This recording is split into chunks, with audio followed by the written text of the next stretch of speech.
මෙම සිද්ධියට මුහුණ දුන් කාන්තාවගේ නිවසේ සිට මීටර් 500ක් පමණ දුරින් පිහිටි නිවසක සිටි අයෙක් දහවල් 11ට පමණ මෙම කාන්තාවගේ නිවසට පැමිණ ඔහුගේ පාපැදිය කඩුල්ල අසල නවතා කාන්තාවට කතා කරලා ගේ තුල සිටි කාන්තාව ඉදිරිපස ආලින්දයට එන දුටු අසල්වැසියා බීමට වතුර වීදුරක් ඉල්ලා සිටියේ Taman වී වෙලමින් සිටියේදී දිව ගෙලෙන්නට තරම් අධික පිපාසයක් ඇති වූ බව පවසමින් සිත් ගන්නා පිනුමක් ඇති මෙම කාන්තාව එසනෙන් ගෙතුලට යද්දී දිය ඉල්ලූ පුද්ගලයාද ඇය පසුපසින් කුස්සියට ගියා. එහිදී කාන්තාව දුන් වතුර බීදුරු බී එක්වරම ඔහු ඇය බදාගෙන සිප ගන්නට තැත් කළේ කතට කිසිත් සිතාගත නොහැකිව තක්බීරෙද්දී ක්ෂණිකයෙන් ඇය ඔහුගෙන් ගැලවීමට කෑගැසීමෙන් පොරබදන්නට වූවා. මෙම කෑගැසීමත් සමග පොරබැඳීම දුටු එම නිවසේ සිටි සුරතල් බල්ලා ස්වාමි දුවට මෙම මිනිසා අකටයුත්තක් කරන්නට යන බව ඉවෙන් මෙන් දැන එතනට කඩා පැන ඔහුගේ සරමෙන් ඇද එය බිම දැමුවා. බිම වැටුණු සරම එක් අතකින් අහුලාගත් ඔහු අනිත් අතින් කාන්තාව මෙල්ල කර ගැනීමට ප්‍රයත්න දරුවා. අවසානයේ කාන්තාවගේ කෑමොර ගැසීමත් බල්ලාගෙන් බේරීමට නොහැකි ගමත් හේතුවෙන්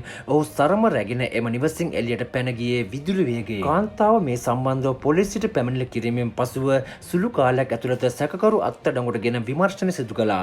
ඔහුට නිසි දඬුවම් හිමි වුණා.